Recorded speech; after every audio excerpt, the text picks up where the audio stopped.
Oke, siap.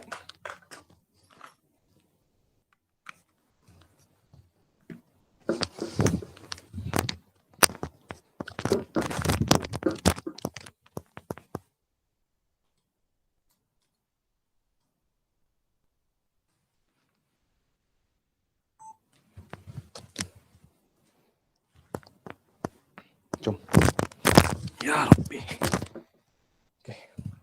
Bismillahirrahmanirrahim. Assalamualaikum warahmatullahi ta'ala wabarakatuh. Alhamdulillah. Alhamdulillahirabbil alamin.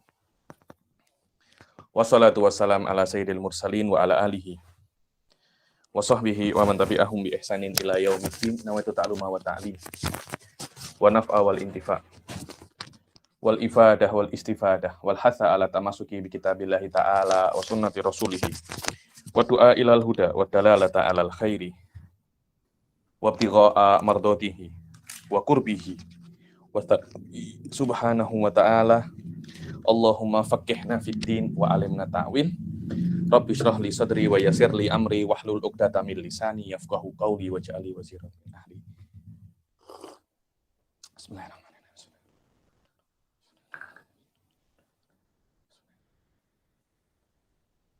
Alhamdulillah, kita jumpa lagi di kelas ke berapa? 17 ya. Daripada kitab Qawaid Asasiyah fi Ushul Fiqh ini, yang lalu kita sudah menyelesaikan pasal ta'arud wa tarjih. Sekarang kita akan masuk di bab yang sangat penting. Sebenarnya bab ini saya kira banyak orang tak sadar tentang kepentingan bab ijma ini. Kita akan masuk babul ijma, atau yang lebih dikenal dengan nama konsensus zaman sekarang, konsensus atau kesepakatan. Yang mana bab ini sekarang ini sangat penting sekali ya, penting sekali, bahkan banyak sekali organisasi dalam tingkat dunia macam UN itu membahas pasal konsensus ini, pasal ijma ini, cuma dalam bidang yang mereka inginkan, dalam hal yang mereka inginkan. Bahkan di dalam kerajaan, pasal kerajaan Malaysia, negara Indonesia, ada semacam ijma di situ. Mungkin kesepakatan dewan, kesepakatan di Indonesia ada DPR, ada MPR, semua adalah yang nama kesepakatan. Maknanya ketika sebuah perkara itu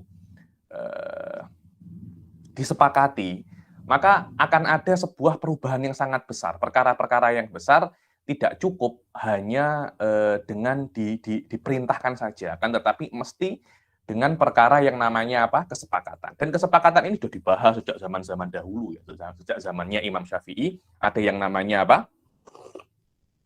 Ijma. Cuma saya kira ironisnya umat Islam pada zaman sekarang ini, mereka yang buat falsafatul ijma, qawaid kuliah dalam ijma ini, tapi mereka zaman sekarang ini lebih selesa dengan khilaf daripada ijma. Khilaf daripada ijma.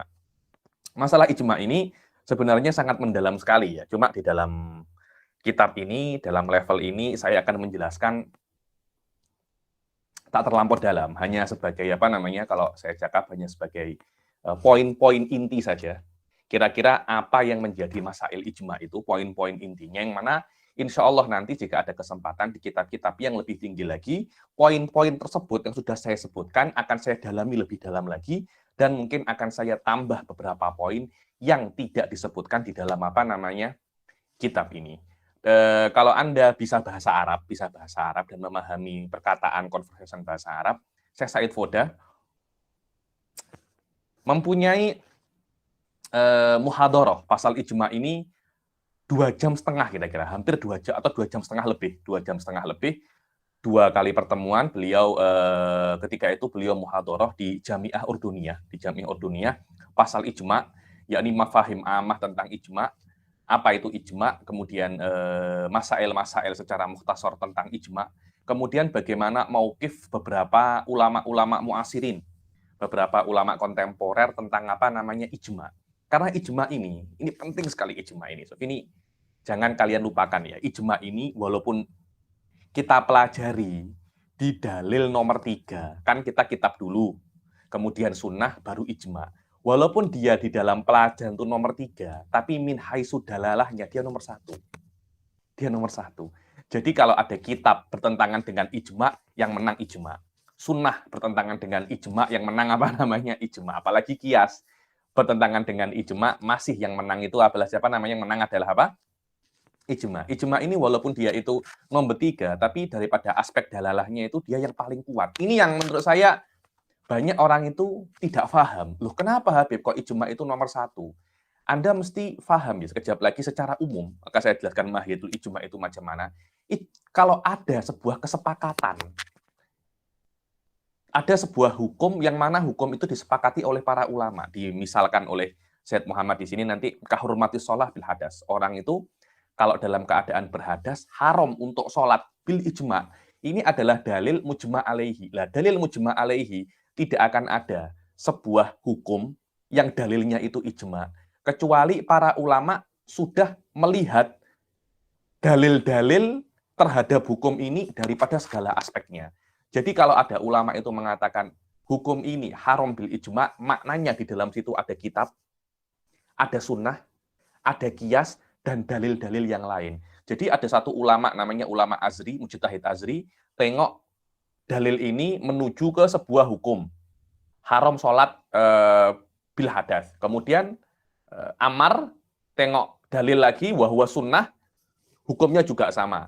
Ali Bagir tengok lagi kias, hukumnya juga sama. Fulan lagi tengok akolu makil juga sama. Maknanya semua dalil yang disepakati oleh para ulama akan menuju ke satu hukum. Dan hukum itu adalah hurmatus sholah. Inilah makna ijma. Jelas, jika kita memahami ijma semacam itu, maka tidak akan ada pertanyaan, loh, kok bisa ijma ini lebih kuat daripada Al-Qur'an? Memang karena di dalam ijma ada Al-Qur'an, sunnah, kias, dan yang lain-lainnya. Jelas, kumpulan dalil ini akan lebih kuat daripada satu dalil. Karena itu, ijma itu adalah dalilun murakkab, dalil yang mix, terdiri daripada banyak dalil. Ini banyak orang itu tidak paham. Banyak orang paham, ijma itu adalah, wayo kita kita kumpul, mujtahid kumpul. Mungkin sekarang, kalau sekarang mungkin ada macam grup di Telegram kah, grup di WhatsApp kah, grup di Facebook kah, yang semuanya itu mujtahid mutlak semua. Kemudian ada ketuanya, ada adminnya, macam grup kumpulan mudzakarah kitab ini, KMK ini, ada satu adminnya, Azri, hari ini kita kumpul untuk diskus pasal hukum. Oh ya, kumpul. Kemudian ijma. Tak semacam itu. Itu adalah tasawur yang apa ya menurut saya ya? Tasawur yang pelik pasal ijma. Terus ijma itu macam mana ya Habib? Kesepakatan ulama tanpa mereka itu Tanpa mereka itu bersepakat. Macam mana? Iya. Jadi contohnya saya hidup di Indonesia, mujtahid mutlak. Azri hidup di Afrika, mujtahid mutlak.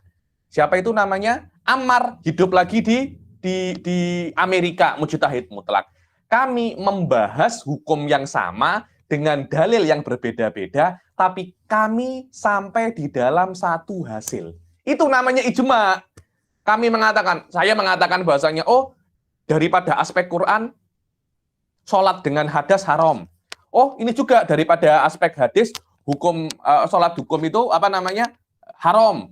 Hukum sholat dengan hadas itu haram. Ini juga sama. Padahal kami tidak pernah bertemu, tapi kami ijtihad bersama-sama. Kami ijtihad di dalam hukum yang sama, dari dalil yang berbeda-beda, dan kami sampai ke hasil yang sama. Itu yang namanya ijma ayuhan nas. Itu kan namanya ittifaq. Ada semacam kesepakatan, dan kata-kata ittifaq itu bukan hanya kesepakatan, tapi kebetulan. Jadi tidak ada disengaja, tidak maknanya ayo ya. Saya kalau Azri kita ijma yuk. Amar, yuk kita ijma yuk. Karena banyak orang memahami semacam itu. Banyak orang itu memahami bahwasanya ahli sunnah iri dengan Syiah Imamiyah. Loh, macam mana? Iya, karena Syiah Imamiyah itu mereka mempunyai konsep namanya Imamul Maksum. Yang mana Imamul Maksum itu tidak bisa untuk salah. Lah, di dalam fikih Islam tidak ada semacam itu. Akhirnya kami para mujtahid ini macam konspirasi. Tengok ya. Macam konspirasi. Membuat sebuah konsep namanya ijma. Lah, kalau ijma ini terjadi tidak boleh salah. Jadi ijma adalah sebuah konsep untuk compete dengan Imamul Maksum. Orang yang cakap semacam ini akluhu marid. Akluhu marid. Dia punya akalnya sedikit sakit, atau kalau memang dia paham semacam itu tidak sakit akalnya, dia salah paham. Tidak ada semacam itu. Orang lain lagi itu ada yang mengatakan itu semacam ini jahat sekali ini. Bahwasanya ijma itu hanya wasilah bagi para fuqaha untuk mendominasi dan memonopoli hukum, memonopoli politik. Tengok. Kenapa? Karena kalau sudah ijma, Anda tak boleh khilaf lagi, Anda tidak boleh tentang kami. Kenapa? Karena ijma itu maksum. So, tengok. Karena ijma itu maksum. Jadi, ijma itu adalah sesuatu yang dibuat oleh para fuqaha untuk mendominasi dan memonopoli kekuasaan. Jahat kan? Jahat sekali itu. Saya kira itu apa namanya? Itu tuduhan yang tak berdasar. Itu tuduhan yang tak berdasar. Intinya ijma ada semacam ittifak. Apa itu ittifak? Kesepakatan tidak dengan ejaz. Tidak apa bahasa Melayunya itu? Tidak ada sebuah arrange dahulu, tidak diatur, tidak. Kadangkala ulama pada zaman ini ada 10, mujtahid zaman ini ada 10, dan kami tidak ada kontak sama sekali, tidak ada kontak sama sekali kami itu. Tapi kami ijtihad di dalam 10 daripada kami ijtihad di dalam satu masalah, semuanya sampai di dalam hukum yang sama. Itu yang namanya ijma. Jadi tidak ada, kami itu konspirasi 10 ini tidak ada. Itu hanya imajinasi orang saja itu. Ijma bukan konspirasi. Ijma itu adalah konsensus. Adalah apa namanya konsensus? Loh, maknanya apakah nanti yang menentang ijma itu kafir, Habib? Ini cerita lain lagi. Yakni masalah ijma ini saya kira semestinya perlu dibahas lebih mendalam. Cuma saya tak nak membahas dalam di sini. Karena nanti kalau saya bahas di sini, saya setelahkan di sini semua, nanti tak ada yang ikut doroh-doroh selanjutnya. Betul saya saya skip, saya buat kalian tasyawuk. Tasyawuk itu menanti-nanti bila semacam itu. Jadi nanti tetap ikut doroh-doroh yang selanjutnya. Betul tak Ustaz Azri? KMK senang itu. Jadi dan alalakal di dalam level ini saya menunjukkan ke beberapa poin-poin yang bisa untuk menjadi pembahasan. So, setiap poin yang saya katakan di sini mungkin bisa jadi jurnal. Nanti ada namanya ijma sukuti. Saya punya kawan dulu satu flat dengan saya. Risalah masternya dia ijma sukuti. Hanya pasal ijma sukuti. Hati-hati. So, setiap poin daripada ini kalau Anda dalami, qad yakun bisa jadi risalah magister. Benar itu. Magister atau minimal bisa jadi jurnal. Benar itu. Karena masalah ini menurut saya dakik jiddan, dakik marrah. Terutama kalau Anda melihat bagaimana kritikan-kritikan terhadap kritikan-kritikan terhadap ijma ini daripada orang-orang zaman sekarang. Yang saya cakap bahithin fil almaniyah, ya, orang-orang peneliti, tapi yang basicnya mereka itu bukan basic agama, tapi basicnya itu liberal atau almani. Yang mana mereka sekarang itu membahas di syariat. Jadi bukan bahith ulama syariat, bukan, tapi bahithun fi syariat. Peneliti di dalam syariat. Basicnya mereka bukan syariat. Ada beberapa peneliti dalam syariat, basicnya itu masyayikh, ya.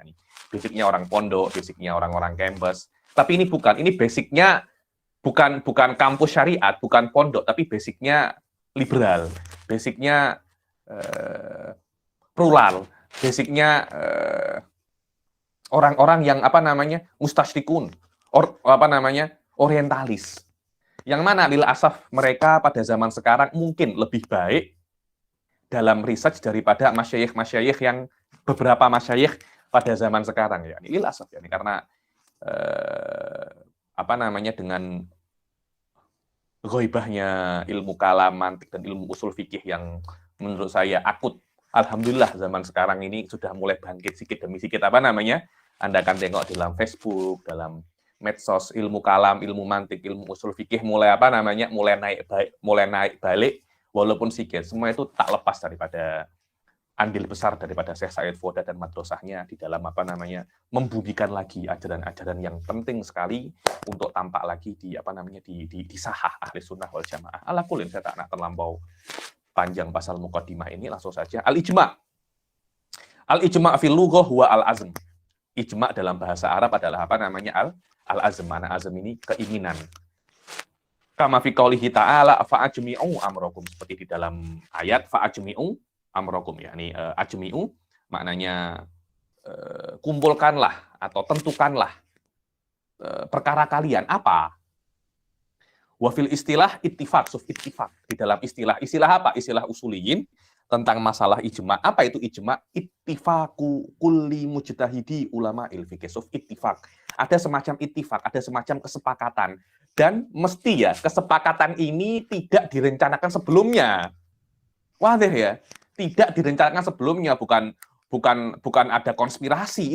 Ini bukan konspirasi ijma itu. Karena banyak orang mengira ijma itu konspirasi. Bukan. Ijma itu adalah kesepakatan yang tidak ada unsur kesengajaan di antara para mujtahid. Sengaja juga bisa, tapi tidak biasanya jadi tidak sengaja. Karena mereka itu terpisah-pisah. Kullu, semua mujtahidi, orang-orang yang sampai derajat mujtahid mutlak.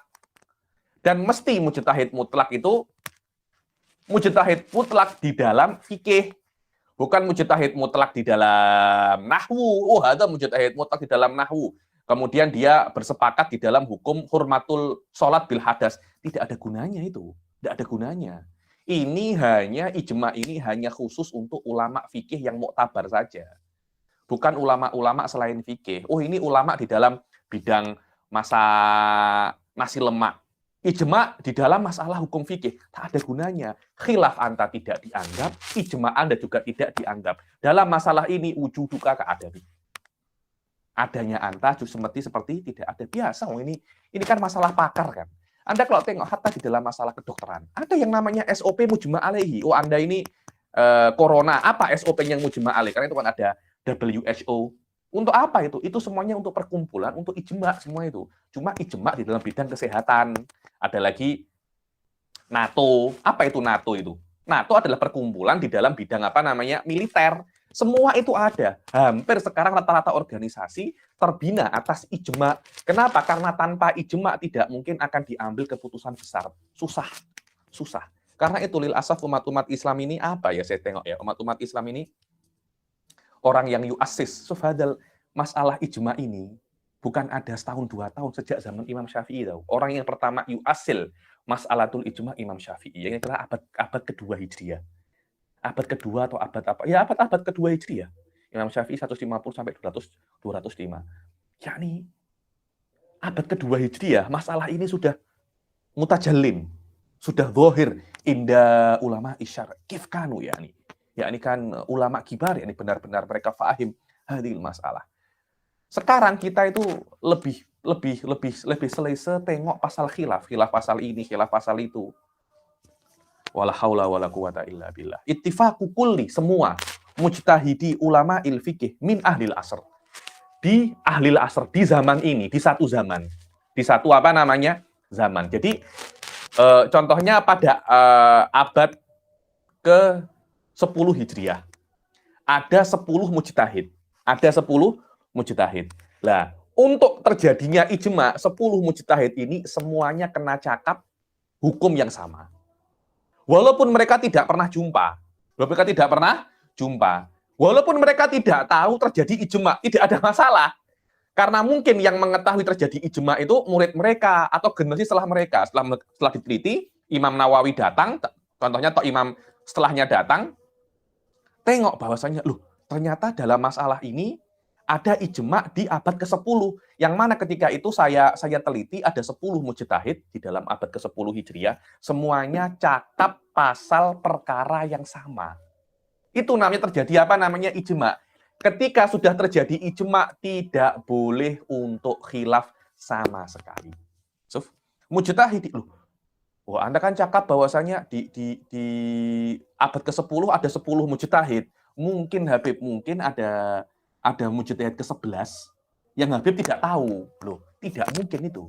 Secara akal mungkin ada mujtahid yang lain yang kita tidak tahu, itu mungkin. Akan tetapi apakah adatan itu terjadi? Tidak mungkin. Jangankan mujtahid, orang pandai sikit saja, zaman sekarang pandai sikit saja, followersnya banyak. Kita tak ya tengok orang lain, saya yang pandainya masih macam ini, sikit sangat. Mungkin saya kalau dijadikan murid-muridnya para ulama, saya tidak saya tidak sampai derajat murid-muridnya para ulama. Saya punya followers sudah hampir 25.000. Anda akan tengok orang-orang yang ya Allah masih baru mungkin lulus master di Azhar, lulus master di Fulan, di madrasah di kampus Fulan. Followersnya sudah 95.000, 100.000, 200.000. Bukan ulama pun, masih tolib ilim yang pandai. Kemudian Anda tata sawar, ada mujtahid yang tidak terkenal yakni ada mustahil adatan. Kita tunggu dan kejap.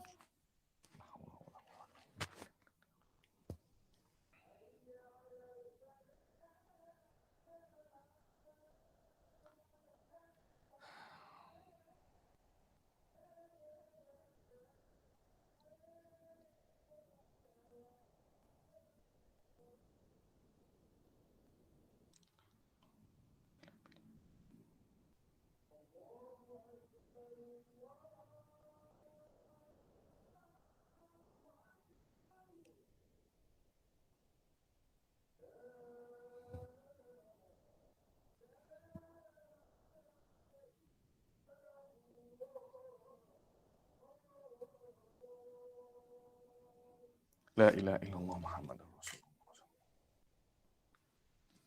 Itu dia. Apa tadi? Tadi sampai mana Ustaz Azri? Min ahlil asri.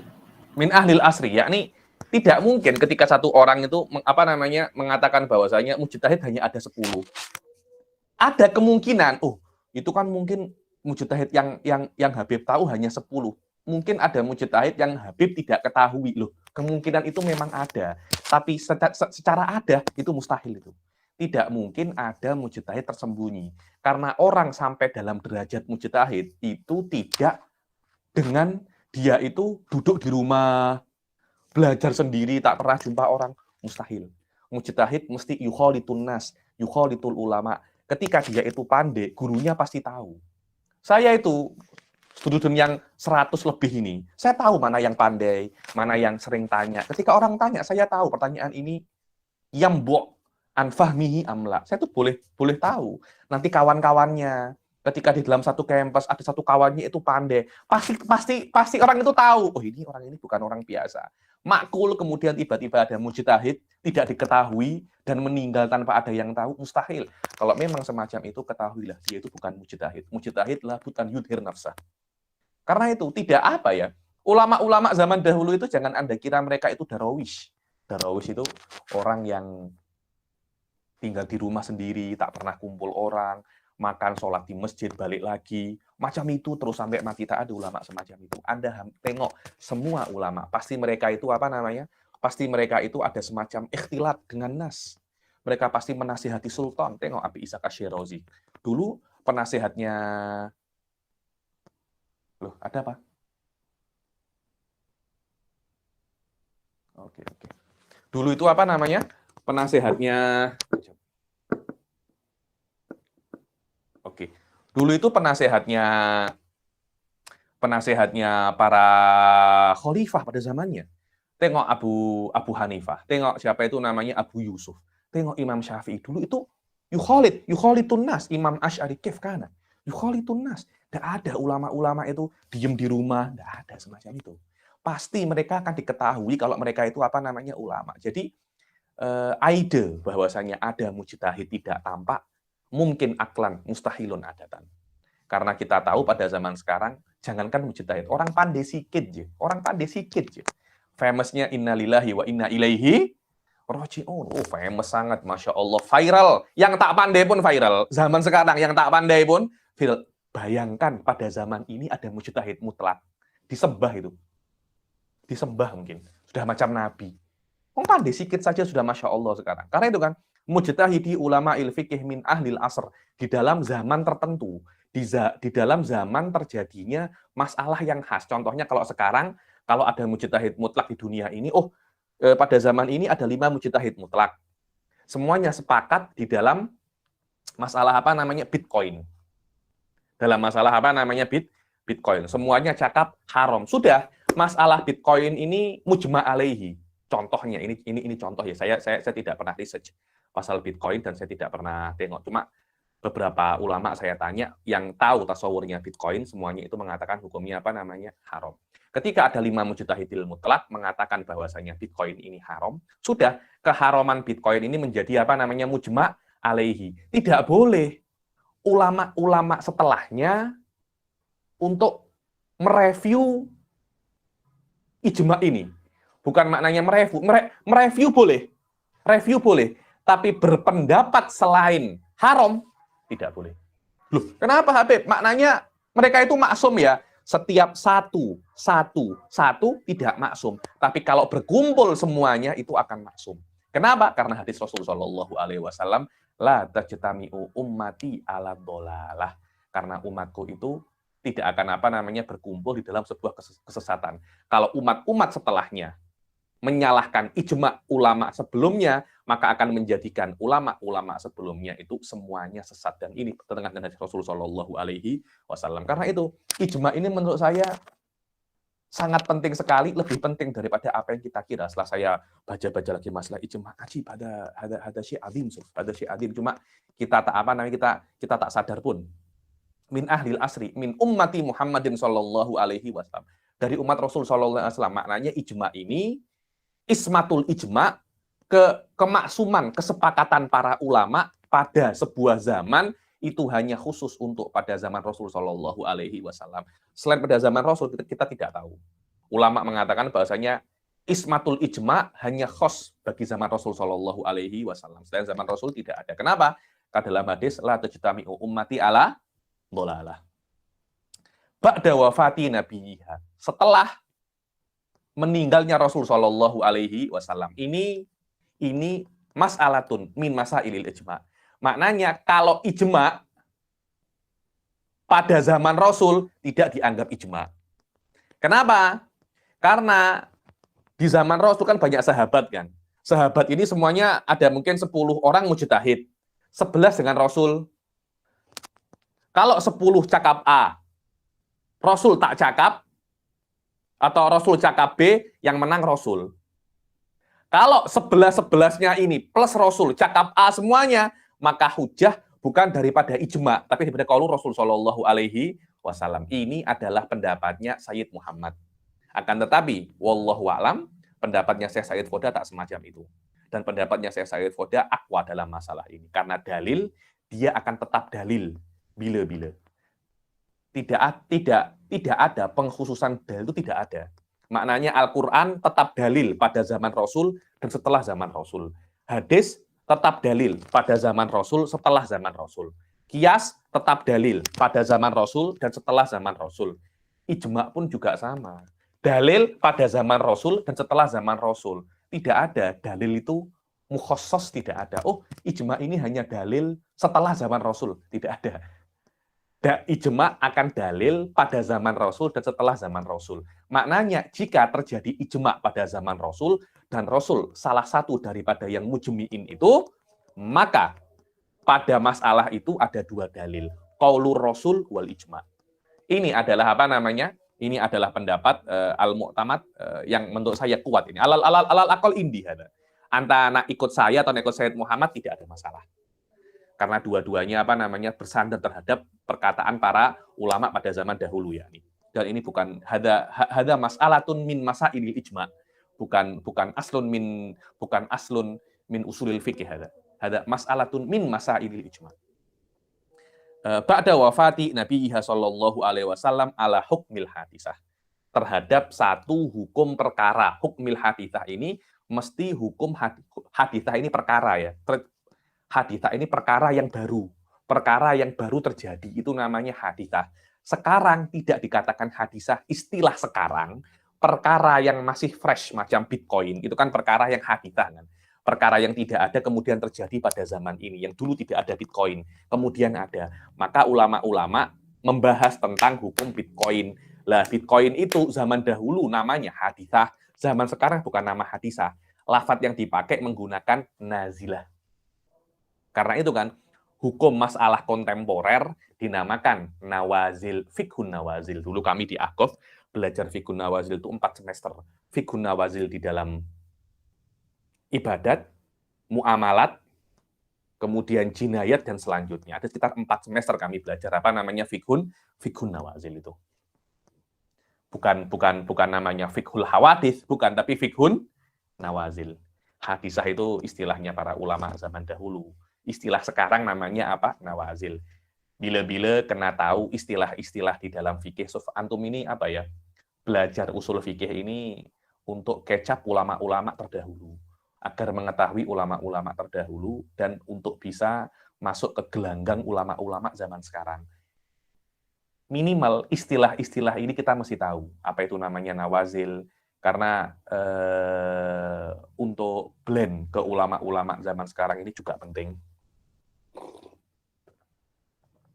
Jadi kita tidak terpaku dengan istilah-istilah zaman dahulu saja.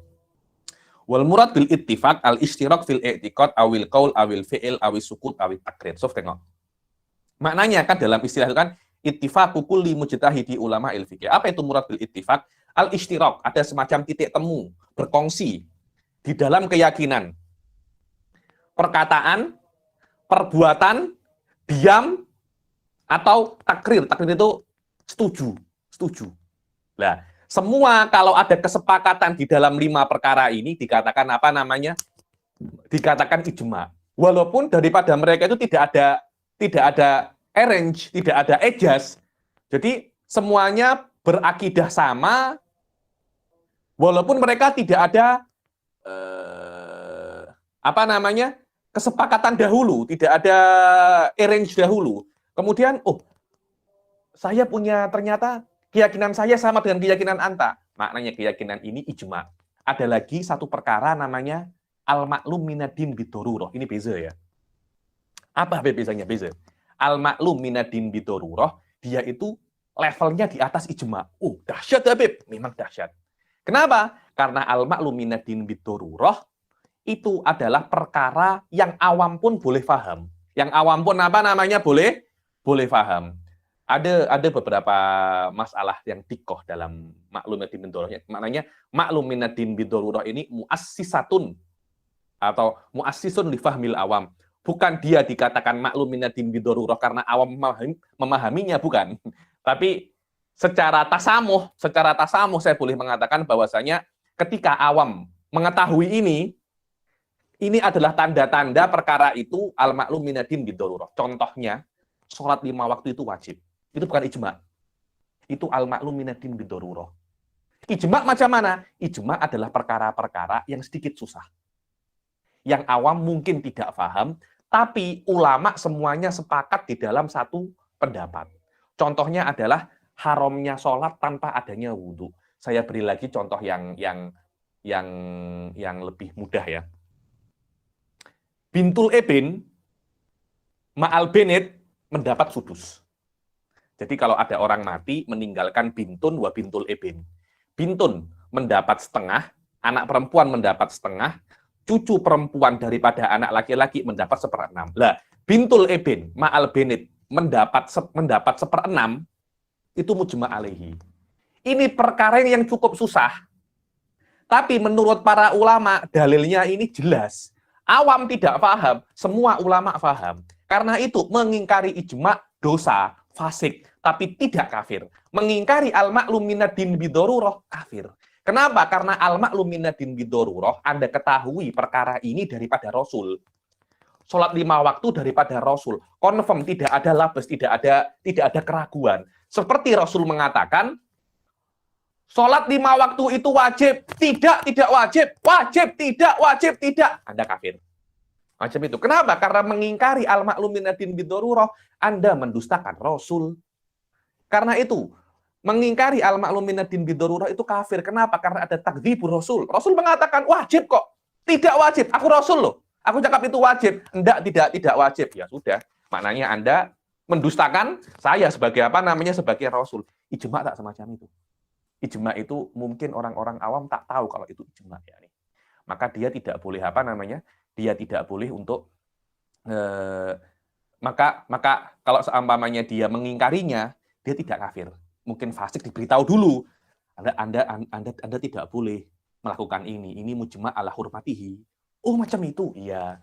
Mungkin dia akan mungkin dia setelah itu akan berbuat, akan menuruti ijma. Itu pentingnya Itu pentingnya ijma.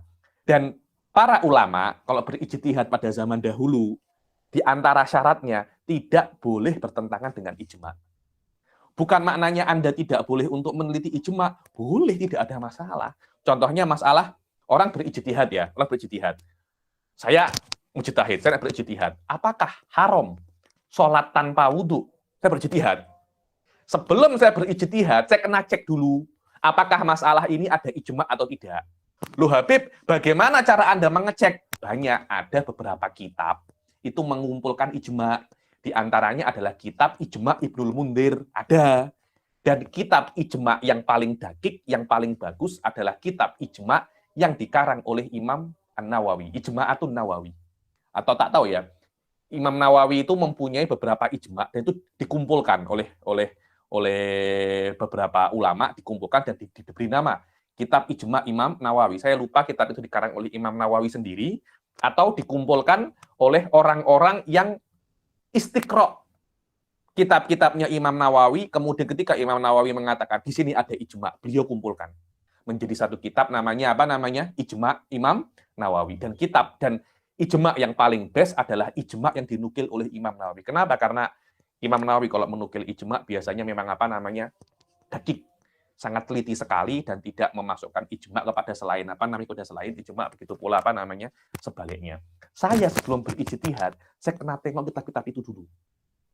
Agar kenapa? Agar kalau saya berijtihad, hasil ijtihadnya tidak bertentangan dengan ijma ulama-ulama sebelum saya. Tapi Habib, apakah maknanya kalau di ijma itu saya tidak boleh untuk berijtihad? Boleh, tidak ada masalah. Ijtihad saja, tapi hati-hati. Kalau sampai hasil ijtihadmu bertentangan dengan ulama-ulama sebelumnya, ketahuilah ijtihadmu salah. Di mana salahnya? Wallahu a'lam. Balik ijtihad lagi dari awal. Pasti ada salahnya. Tidak mungkin. Mereka semua 10 ulama ini mujtahid yang levelnya sama dengan kamu, semuanya berbeda pendapat dengan kamu. Yang mana 10 ulama mujtahid ini sudah diberi legitimasi oleh syariah bahwasanya kumpulan daripada mereka itu maksum. Paham ya? Kumpulan daripada mereka satu tidak maksum, dua tidak maksum. Tapi ketika mereka berkumpul menjadi satu, maksum mereka. Mereka maksum. Inilah pentingnya pentingnya masalah ijma. Wal murad bi ulamaul fikih al mujtahiduna minal fuqaha. Minal fuqaha saja. Minal fuqaha. Jadi tidak yang boleh berijtihad dan ijma'nya itu dianggap dilegitimate sebagai pendapat itu adalah ulama fikih, bukan ulama kalam. Oh, ini ada ijma' daripada mutakalimin. Tak ada kisah. Engkau cakap pasal adillah.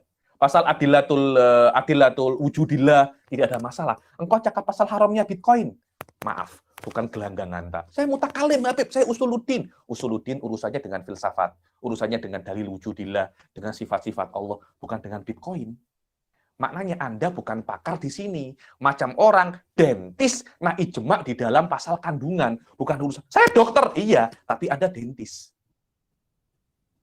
Anda bukan urusan dengan Anda bukan urusan dengan kandungan. Paham Ustaz ya? Anda bukan urusan dengan kandungan. Walaupun sama-sama dokternya, tapi Anda bukan pakar pada bidangnya. Hanya ulama-ulama fikih. Maknanya kalau ada ulama lughah, ijma di masalah Bitcoin, tidak ada hubungannya. Ulama balaghah di Bitcoin tidak dianggap. Ulama mantik apalagi tidak dianggap. Ulama nahwu lagi apa? Bitcoin marfu, mansub, tidak ada kena mengena di situ. Tidak ada kena mengena, semua ada pakarnya masing-masing. Hanya ulama fikih yang boleh untuk berijma. Karena fikih itu saya pribadi, saya ini belajar fikih juga belajar ilmu kalam ya. Ilmu fikih lebih susah daripada ilmu kalam. Itu pendapat saya pribadi yang sudah mempelajari dua ilmu itu secara mendalam ya. Ilmu fikih lebih susah daripada ilmu kalam. Cuma ilmu kalam lebih asyik daripada ilmu fikih karena banyak berdebat, banyak gaduh. banyak banyak gaduh. Beberapa orang itu suka untuk begaduh, suka buat heboh. Fala yu'tabaru wifaqun wala fala yu'tabaru wifaku wala khilafu ghairihim alal asah. Maka tidak dianggap kesepakatan atau khilaf selain ulama fikih alal asah ma'atibari an yakunu minal ummatil muhammadiyah ummatul ijabah wa humul muslimun, yakni yang boleh untuk berijma itu hanya umatul ijabah, bukan umatul dakwah, karena ini mujtahidun. Karena bait, yakni bait ada mujtahid itu kafir. Makul ada orang sampai derajat Imam Syafi'i wahum kufar, saya kira bait ya nih. Ada yang sampai derajat Imam Syafi'i wahum fasik, ada. Tapi sampai kufar, wallahu a'lam. Karena itu kalau ada kafir berijtihad tidak dianggap ijtihadnya dan tidak dianggap sebagai ijma. Ada orang pandai kafir cakap bahwasanya sholat dengan tanpa wudhu halal, dan 10 orang pada zamannya semuanya ulama cakap haram, tetap terjadi ijma. Satu orang ini tidak dianggap, dianggap. Kenapa? Karena walaupun mungkin ilmunya sama seperti mereka, tapi dia tidak kafir. Fala ibrata bil umamis sabiqah, dan tidak ada ibrah dengan umat-umat sebelumnya. Maknanya umatnya Nabi Musa tidak bisa terjadi ijma. Umat Nabi Isa juga tidak bisa terjadi ijma, karena ijma khususiyah li umat Rasul sallallahu alaihi wasallam. Kenapa khususiyah? Karena di dalam ijma ini ada ismah, maksum. Ini yang paling penting itu ini loh. Ijma itu maksum. Pendapatnya Imam Syafi'i mungkin salah. Pendapatnya Imam Abu Hanifah mungkin salah. Imam Malik dan Imam Ahmad bin Hambal juga mungkin salah. Tapi ketika ulama semua sepakat di dalam satu hukum, mustahil syar'an salah. Maknanya derajatnya ijma ini hampir sama seperti derajatnya perkataan Nabi tuh. Sama. Cuma ismatul rasul ini aklan, ismatul ijma ini syar'an, itu aja. Tapi dua-duanya maksum semua. Lah orang-orang yang tak suka Islam karena ijma ini menurut saya benteng Islam yang paling kuat. Orang-orang yang nak menghancurkan Islam, mereka akan melemahkan ijma ini. Karena ijma itu bisa untuk dipatahkan. Kenapa? Karena ketika orang-orang itu bingung, mereka tengok ada ijma dalam masalah ini, mereka akan berpegang teguh terhadap ijma ini. Kenapa? Karena ijma itu adalah perkara yang tidak mungkin salah, karena ijma ulama itu maksum. Wallahu a'lam. Wal murad bil haditsah al haditsatu syar'iyyah fala yadkhulu fi dzalika al ahkamul lughawiyyah wal aqliyah wad dunyawiyah. Maknanya haditsah di sini yang dikatakan ijma dan haram untuk dilanggar adalah haditsah syar'iyyah, perkara yang terjadi dan memerlukan hukum syar'i, seperti haramnya Bitcoin, halalnya Bitcoin, itu namanya haditsah syar'iyyah, bukan perkara-perkara selain syar'i. Contohnya perkara adi. Apakah ada ijma kalau Anda corona kena minum obat Panadol contohnya? Ada ijma. Apakah mukhalif ijma ini berdosa? Tidak. Kenapa? Karena corona minum Panadol, walaupun ada ijma daripada para dokter, tapi itu bukan perkara syariat. Bukan perkara syariat. Bukan sembuhnya corona minum Panadol perkara syariat. Bukan. Itu perkara kesehatan, perkara duniawiyah. Kalau Anda nak masak nak masak nasi lemak, kena pakai cili, itu ijma. Tapi itu ijma'nya safe. Bukan ijma'nya syariat. Jadi Anda melanggar itu tidak ada masalah. Loh, maksudnya tidak masalah, Anda tidak berdosa. Wadah ya. Begitu pula ijma' lugawi. Ijma' lugawi? Ijma' bahwasanya kalimah itu ismun fi'lun wa harfun. Saya tidak sepakat. Ada bagian namanya ismul fi'il. Apakah saya berdosa? Tidak. Karena ini bukan perkara yang syariat. Karena ijma hanya di dalam perkara syariat saja. Bukan di dalam perkara duniawiyah, atau di dalam perkara lugawiyah, atau di dalam perkara yang akliyah. Tidak ada kena-mengena itu. Itu pembahasannya di perkara-perkara yang lain. Wallahu a'lam. Khususiyatul ummah Muhammadiyah. Minal qawaid al-mu'tamadah al-mu'tabarah al-muttafaq alaiha allati tambani 'alaiha sihhatu ijma'i hadhil ummah wa wujubul akhd. Bidzalika al-ijma' ba'da tawafuri syurutihi thubutu ismatil ummah bin nususi syar'iyyah. So, tengok. Dan di antara qawaid yang mu'tamadah dan mu'tabarah dan muttafaq 'alaiha yang terbina atasnya itu kebenaran ijma' umat Rasul sallallahu alaihi wasallam setelah syaratnya semuanya terpenuhi adalah ismatul ummah. Ismatul ummah bin nususi syar'iyyah, bahwasanya umat Rasul ini maksum. Bukan satu umat, saya umat Rasul, Anda juga umat Rasul, bukan maknanya saya maksum, Anda maksum, bukan itu. Tapi hay'ah majmu'iyah, kumpulan, beza ya. Saya misalkan macam rambut. Rambut kalau rambut, Anda satu mudah dipatahkan, dua mudah dipatahkan. Kalau 1000 rambut, dia akan membentuk satu kesatuan yang susah untuk dipatahkan. Itulah yang namanya hay'ah majmu'iyah.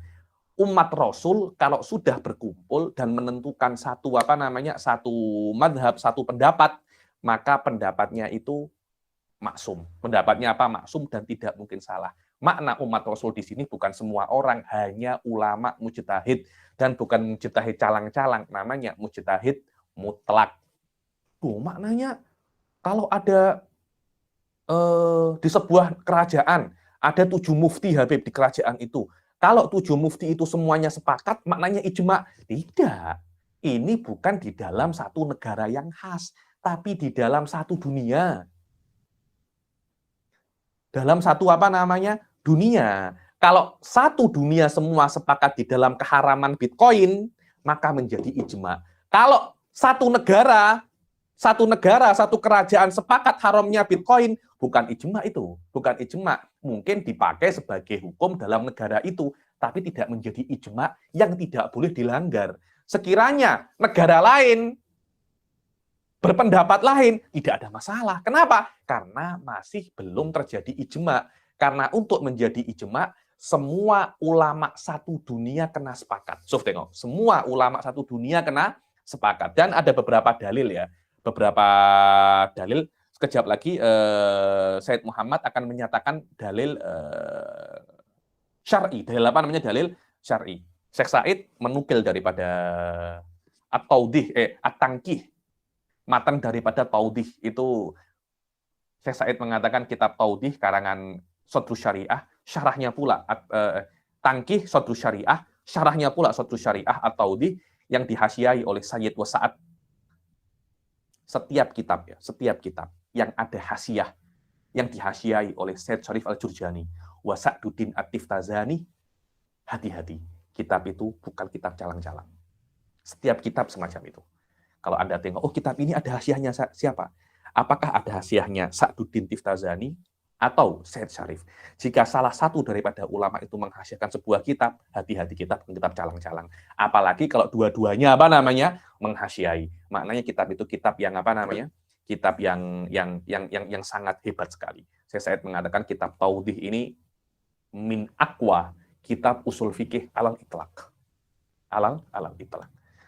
Saya belum pernah baca, cuma saya baca level di bawahnya Mukhtasar Ibn Hajib saja, kepala saya pening. Belum baca At-Tawdih itu.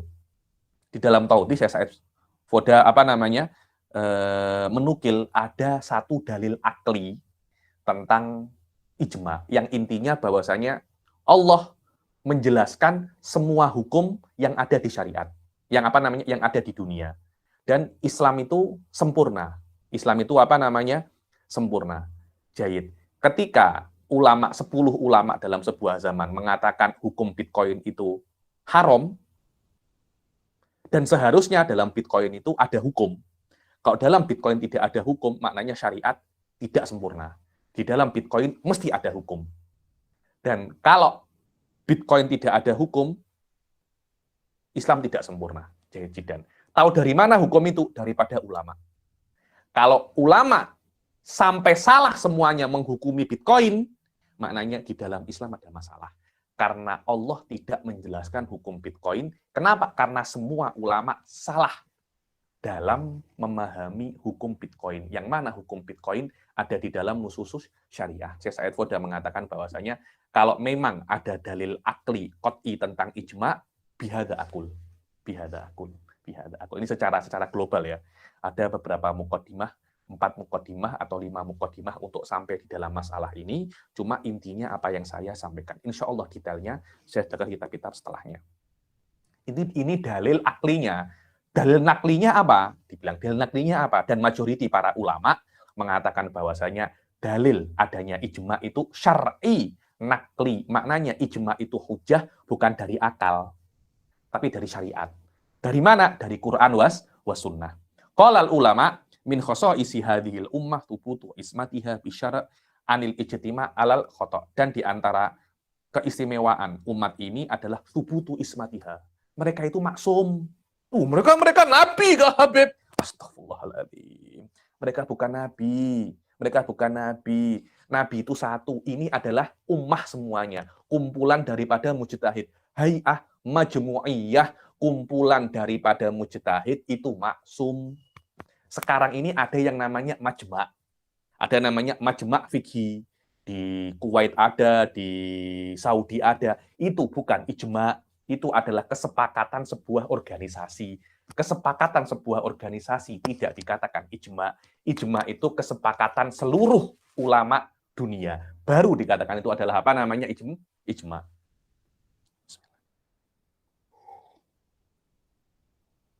Min khosa'isi hadhil ummah thubutu ismatiha bisyara' anil ijtima' alal khata'.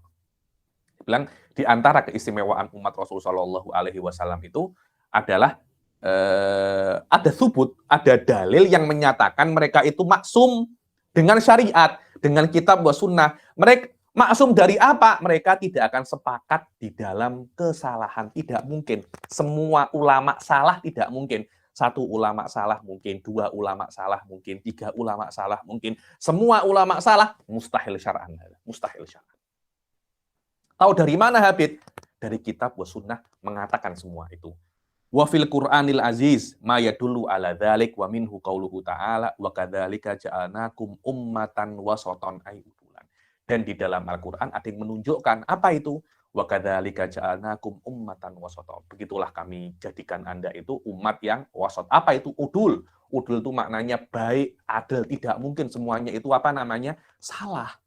Wa qala sallallahu alaihi wasallam innallaha la yajma'u ummati ala dhalah rawahu Tirmidzi wa ghairuhu. Tengok dalam sebuah hadis bahwasanya Allah Subhanahu wa taala tidak mengumpulkan umatku di dalam kesesatan. Tidak mungkin umatku semuanya oleh Allah digiring di dalam satu pendapat yang salah. Mustahil hada. Ini adalah janji Allah kepadaku. 1 ulama salah mungkin, 2 salah mungkin, 3 salah mungkin, semuanya salah tidak mungkin. Wa hadza yadullu ala anna ijma'a hadhil ummah hujjatun yajibul akhad bihi duna ijma'i ghairiha minal umami sabiqati 'alaiha. Dan dalil ini menunjukkan bahwasanya kesepakatan umat ini adalah hujjah. Apa itu makna hujjah? Yang wajib Anda amik, yang wajib Anda tunduk di depannya. Derajatnya macam derajatnya kitab, sunnah dan qiyas sama-sama. Cuma di dalam apa namanya? Di dalam dalalahnya ijma lebih kuat daripada apa namanya? Daripada kitab sunnah. Cuma karena hujjatul ijma itu diamik daripada kitab wa sunnah, karena itu dipelajari setelah kitab wa sunnah, kitab sunnah ijma. Tapi dalalahnya ijma, kitab baru apa namanya? Sunnah, semacam itu. Masailu muhimmah. Apa namanya? Yajibul akhad bihi duna ijma'i ghairiha minal umami sabiqah. Yang wajib untuk diamik, tidak boleh Anda biarkan ijma ini berbeza dengan ijma umat-umat selain umat Rasulullah Shallallahu alaihi wasallam. Masailu muhimmah, beberapa permasalahan yang penting. Ini kita amik beberapa aja, sisanya kita amik di kelas-kelas yang akan datang, insya Allah kita amik. Berapa ini?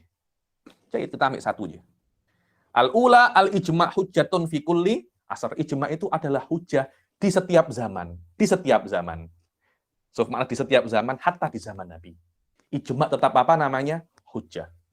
Innal ijma'a idza tamma fi asrin ay zamanin fa innahu yakunu hujjatan ala ahlil asri tsani wa man ba'dahum. Dibilang ijma' itu kalau terrealisasi, terimplementasi di abad pertama Hijriyah, di abad kedua Hijriyah contohnya, mahalul ittifaq. di abad kedua Hijriah, maka abad-abad setelahnya tidak boleh khilaf. Tidak boleh khilaf. Oh, abad ketiga nak ijma lagi. Contohnya, di abad kedua ada Bitcoin. Abad kedua mengatakan Bitcoin haram. Abad ketiga, oh kita nak patahkan ijma itu, kita jadikan ijma itu apa namanya? Kita jadikan Bitcoin itu halal. Tidak boleh. Tidak boleh. Ketika sudah ada ijma terjadi di apa namanya? Di abad sebelumnya, abad setelahnya tidak boleh untuk membatalkannya dan tidak bisa terbatalkan. Tidak terbatalkan, tidak bisa. Dan Anda tidak boleh ijtihad yang bertentangan dengan ijma yang selanjutnya. Kalau itu terjadi akan menjadikan bahwasanya pada abad kedua semua ulama itu salah. Ketika semua ulama itu salah kan bertentangan dengan hadis la tajtami'u ummati ala dhalalah. Innallaha la yajma'u ummati ala dhalalah. Tapi kalau semua mereka salah, innallaha yajma'u ummati ala dhalalah. Karena itu ketika ada ijma, zaman-zaman setelahnya tidak boleh untuk membatalkannya dan tidak bisa untuk membatalkannya. Yang menentangnya haram dan berdosa. Kenapa? Karena seperti menentang perkara yang maksum. Ayo. Ala ahli asri tsani wa man ba'dahum wa dalilu hujjiyatihi qauluhu ta'ala. Apa dalil hujjiyatul ijma adalah ayat wa may yushaqiqir rasula min ba'di ma tabayyana lahul huda. Dan barang siapa yang yushaqiq ini memberatkan Rasul, menentang Rasul setelah jelas baginya itu huda, ya setelah jelas ini adalah Islam, ini adalah iman, ini adalah Rasulullah, tetap Anda tentang wayat tabi ghaira sabilil mukminin dan mengikuti jalan selain jalan apa namanya? Orang-orang mukmin hadza huwa wayat tabi ghaira sabilil mukminin. Yakni sabil mukminin, Bitcoin itu haram. Anda mengikuti selain jalan mukminin, nuwallihi ma tawalla wa nuslihi jahannam wa sa'at masira. Orang-orang semacam itu akan nuwallihi. Nuwali itu kami apa ya? Nuwali itu kami belokkan dia. Kami belokkan dia. Nuwallihi ma tawalla, kami akan belokkan dia kemana dia nak. Kemana dia nak. Wa nuslihi jahannam. Kami akan membakarnya di neraka jahanam. Wa sa'at masira. Dan seburuk-buruknya tempat untuk kembali. Ini adalah dalil ijma, dan yang berdalil semacam ini adalah Al-Imam Asy-Syafi'i radhiyallahu taala anhu, dan ada kisah yang menarik dalam istidlal ini. Ada seorang masyayikh datang ke Imam Syafi'i.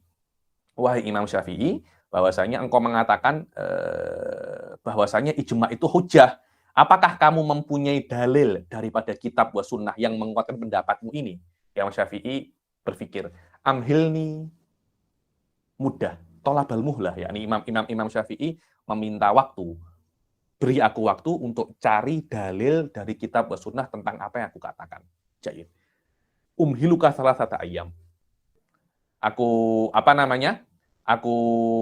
beri kamu waktu berapa? 3 hari. Imam Syafi'i iktikaf 3 hari dan menemukan ayat ini. Walaupun dalam ayat ini ada beberapa iktiradot, tapi semua iktiradnya bisa untuk dijawab oleh bisa untuk dijawab oleh Imam Syafi'i, dan ayat ini tetap menjadi dalil yang kuat bahwasanya ijma itu hujjah dan tidak boleh untuk dilanggar. Wallahu a'lam bishawab. Natawaqqaf ila hadzal qadar. Sila bagi yang nak tanya sekarang. Habib, saya ada soalan. Berdasarkan pendapat yang di sisi Syekh Said dengan Habib yang mengatakan bahawasanya dalil tetap sama daripada dulu hingga sekarang. Betul. Lepas tu situasi yang pertama yang Habib bagi tadi, kalau para sahabat berijma' dan Nabi pun ada dalam kumpulan tu, maka ada 2 dalil di situ. Betul. Adakah mustahil berlaku sekelompok berijma', iaitu sekelompok sahabat berijma', dan Nabi pun pada hukum yang lain, maksudnya bertentangan? Adakah itu mustahil? Tidak mungkin. Kan tidak mungkin ketika para sahabat mengatakan, contohnya Bitcoin ya, sahabat semua menghalalkan Bitcoin, Nabi mengharamkan. Perkataannya sahabat tidak dianggap, itu bukan ijma. Kenapa? Karena tidak semua ulama sepakat, karena minimal Nabi juga ulama. Jadi ijma tidak terjadi.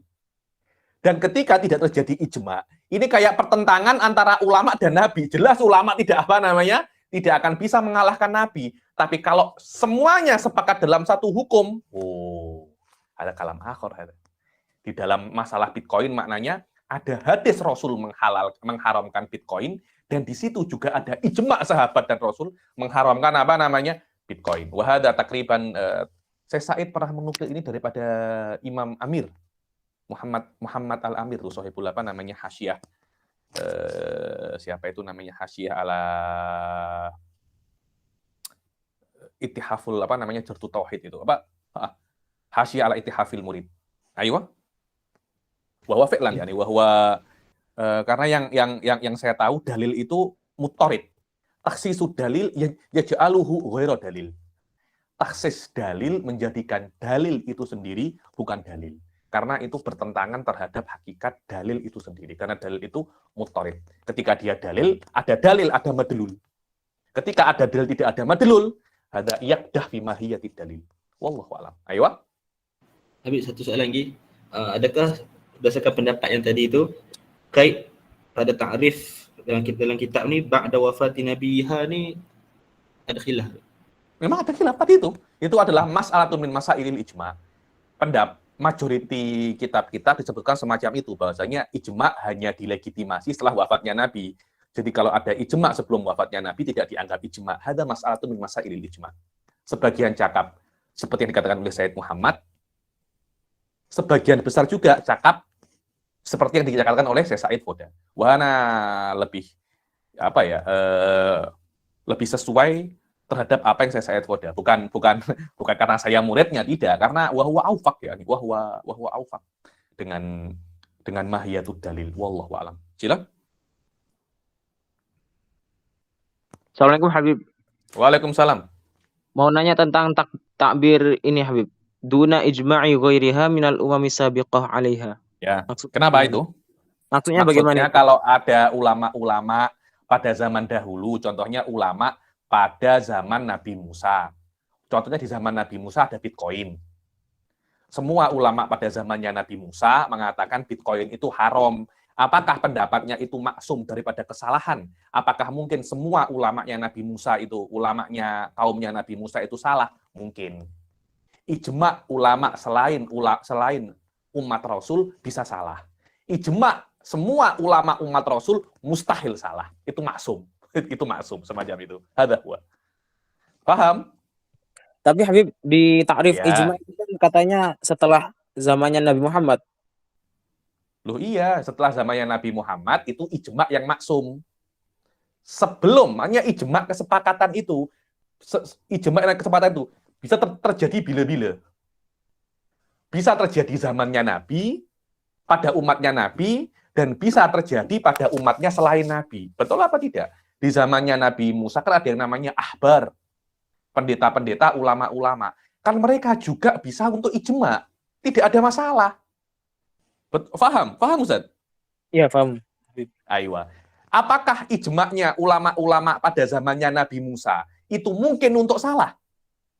Sama-sama ijma'nya ya, pada zaman Nabi Musa, setelah Nabi Musa meninggal contohnya, 50 tahun setelah Nabi Musa meninggal, ada mujtahid di mazhab di agama Yahudi, 10 mujtahid. Pada saat itu ada Bitcoin. 10 ulama Yahudi mujtahid ini mengharamkan Bitcoin. Apakah 10 ulama ini, 10 mujtahid ini, yang pada saat itu hanya 10 ulama mujtahid yang ada, bisa salah? Bisa-bisa saja. Kenapa? Karena tidak ada dalil yang mengatakan mereka tidak bisa salah. Di zamannya, di umat pada zaman Rasul, tidak bisa semacam itu. Loh kenapa? Bukankah sama-sama ulamanya? Iya, karena di zaman Rasul ada dalil yang mengatakan kesepakatan para ulama tidak bisa salah. Di umat Nabi Musa tidak ada dalil semacam itu. Itulah makna keistimewaan umat Rasul. Hadza huwa ma'nal khususiyah. Faham, Ustaz? Iya, Habib. Siapa nama antum? Zainal siapa? Zainal Hasan, Habib. Ahlan wa sahlan. Nak tanya lagi Habib, apa? satu lagi, Habib. Silahkan. Untuk yang mujtahid itu apakah harus mujtahid mutlak? Saya kira semacam itu. Mujtahid mutlak minimal kalau bukan di segala ilmu, di masalah yang dia pikir itu, yang dia hadapi. Karena menurut mu'tamad mazhab Syafi'i, menurut mu'tamad usul fikih, annal ijtihad tatajazza. Maknanya Anda bisa menjadi mujtahid mutlak di satu masalah. Oh, saya mujtahid mutlak di dalam masalah Bitcoin saja. Bisa terjadi itu. bisa terjadi. Sebagian cakap tidak boleh. Kenapa? Karena semua ilmu Islam itu saling berkaitan. Anda tidak boleh untuk ijtihad di Bitcoin saja, tapi tidak ijtihad di dalam Anda mujtahid dalam Bitcoin saja, tidak mujtahid di dalam masalah trading seumpamanya. Itu tidak boleh, itu pendapat. Tapi pendapat yang paling kuat adalah ijtihad mutlak bisa tata jaza, bisa terbagi-bagi. Oh, saya mujtahid macam orang membahas di dalam masalah tesisnya dalam masalah Bitcoin. Semua pendapatnya ulama pasal Bitcoin dia tahu, dia diskusikan. Ana mujtahidun fil Bitcoin wa jahilun fit trading. Boleh semacam itu? Boleh, tidak ada masalah. Muktamadnya pendapat usul fikih. Wallahu alam. Dan majority semacam itu sekarang ya. Saya pernah jumpa orang PhD. Apa Anda punya tesis? Oh, tesis saya Habib. Pasal sembelih korban, sembelih hewan itu. Dia bahas pasal menyembelih hewan zaman dulu, zaman sekarang di kilang-kilang itu macam mana. Masya Allah, pendapat dia ro'e ya nih.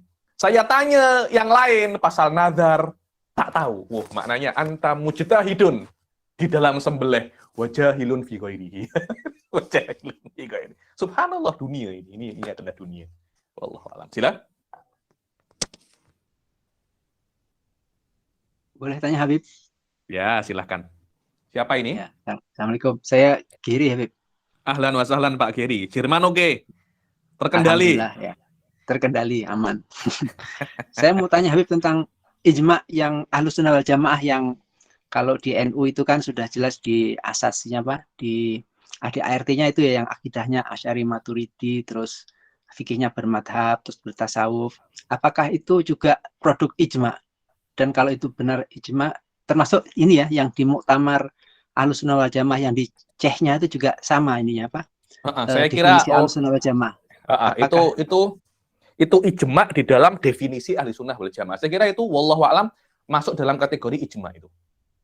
Masuk dalam kategori ijma dengan makna kalau Anda nak jadi Ahlussunnah wal Jamaah, ini cara-caranya. Dan rukun-rukun yang paling penting bukan di dalam tasawufnya ya, tapi di dalam fikih dan akidah. Itu dia. Kalau akidah Anda Asy'ari Maturidi dan fikih Anda satu daripada madzhabul arba'ah, tasawufnya tidak terlampau penting menurut saya ya. Kenapa? Karena tasawuf adalah bagaimana Anda mengamalkan akidah dan fikih. Karena itu kan nanti ada tasawufnya itu Naqsyabandi, ada Syadzili, ada ini, ada itu, tidak ada masalah. Yang penting adalah akidah dan fikih ya. Nah, akidah dan fikih ini adalah yang paling penting di dalam Anda menjadi ahli sunnah wal jamaah. Saya pun juga pernah tanya kepada saya apakah mungkin kalau ada orang akidahnya itu Asy'ari, fikihnya Dhohiri, apakah di ahli sunnah? Tidak. Tidak dikatakan ahli sunnah, tapi tetap muslim Pak Giri nggih? Nggih. Tetap muslim. Oh, ini akidahnya dia Mujassimah, fikihnya Hambali, ahli sunnah bukan. Muslim iya. Muslim iya. Jadi jangan disalahartikan. Orang-orang itu banyak paham kalau bukan ahli sunnah itu kafir. Wahabi, Pak, maknanya Wahabi ini musyrik Habib. Tidak. Tidak menjadi musyrik atau kafir kecuali dia mengingkari al-ma'lum minad-din bid-darurah, tidak mengingkari ijma'. Mengingkari ijma' menjadikan dia itu mubtadi, ahli bid'ah ataupun fasik, tapi tidak menjadikan dia itu kafir. Wallahu a'lam. Ya, terima kasih Habib. Dan itu sudah sejak lama ya, maksudnya sejak zaman itu. Sejak salaf ataupun setelah salaf itu ya. Sejak zaman dahulu, kalau kita lihat kitab-kitab zaman dahulu itu pasti tengok di sesa itu menukil ibadat ulama-ulama zaman dahulu. Ahli sunnah humul asy'ariyah wal maturidiyah. Zaman sekarang ini loh, sekarang itu orang-orang Wahabi sudah punya medsos, mereka itu mengatakan bahwasanya kami itu ahli sunnah wal jamaah. Kan itu saya itu ketika di CES-nya mengatakan bahwasanya nama ahli sunnah wal jamaah itu di-hijack oleh Wahabi. Akhirnya kita dijadikan ini ahli bid'ah. Mereka itu ahli sunnah. Dulu tidak ada semacam itu dan tidak ada satu kelompok pun yang mengatasnamakan mereka ahli sunnah wal jamaah kecuali Wahabi dulu. Selain ahli sunnah, selain Asy'ariyah wal Maturidiyah ya. Syiah pun mengatakan diri mereka kami Syiah. Mu'tazilah pun kami ini Mu'tazilah, mereka tidak mau menggunakan Ahlussunnah wal Jamaah. Kan itu saya mengatakan Wahabi itu lambok yo cari nama lain. Apakah sekarang sudah mulai Salafi? Apalagi sekarang Ustadz As-Sunnah, sudah Ahlussunnah sudah tidak ada. Terus Ustadz As-Sunnah, minimal jangan samakan nama-nama jangan samai nama Ahlussunnah wal Jamaah. Mu'tazilah Pak Keri menamai diri mereka Ahlul Halli Ahlul Adli wa Tauhid. Kami ini Ahlul Adli wa Tauhid. Kami ini adil dan tauhid. Oke, maknanya nama Anda berbeda dengan nama Ahli Sunnah wal Jamaah. Syiah, enggak mau dikatakan Ahli Sunnah. Kami Syiah Imam Ali. Wah, tengok. Ahli Sunnah wal Jamaah sekarang ini di-hijack nama itu oleh oleh Wahabi. Karena itu saya itu sering selalu mengatakan kalau cakap Wahabi, kalau cakap kelompok-kelompok selain Ahli Sunnah seperti orang-orang Salafi, jangan cakap mereka itu Ahli Sunnah. Kenapa? Biar hal ini biasa didengar, biar terbezakan. Oh, mana Ahli Sunnah, mana selain Ahli Sunnah. Zaman sekarang orang-orang itu banyak tertipu, bingung Pak, bingung. Ahli Sunnah ini siapa? Mereka bingung. Sampai saya itu mengeluh. Sejak kapan Ahli Sunnah itu tidak diketahui? Sejak kapan? Baru-baru ini saja. Baru 100 tahun terakhir ini. Karena banyak propaganda daripada Wahabi, akhirnya generasi-generasi yang baru-baru ini merasa bahwasanya mereka lah ahli sunnah, kita itu ahli bid'ah. Wallahu a'lam. Satu lagi boleh Habib tanya Habib? Monggo. Kalau menguatkan Ahlus Sunnah wal Jamaah itu dengan dalilnya hadis Nabi yang tentang Konstantinopel itu bisa Habib ya? Kan nggak mungkin Rasul yang Latuf Taha Konstantinia Fanimal Amiruha Fanimal Dalika itu boleh pakai itu nggak? Boleh kalau kita bisa membuktikan bahwasanya Muhammad Al-Fatih itu Al-Fatih atau siapa itu namanya Salahuddin Al-Ayyubi yang Fatih Konstantinopel Muhammad Al-Fatih ya. Muhammad Al-Fatih pada saat itu dia itu akidahnya ahli sunnah wal jamaah. Kalau memang semacam itu bisa, tapi itu mungkin memerlukan riset yang lebih kuat lagi. Tapi kalau dengar dari teman-teman orang Turki Utsmani kan memang sudah lama itu kelihatannya semacam itu. Kelihatannya memang semacam itu. Cuma untuk memahamkan Wahabi sedikit susah menggunakan itu ya. Untuk memahamkan Wahabi masalah ini sedikit susah. Wallahu a'lam. Nggih, matur nuwun lagi. Nggih, sami-sami.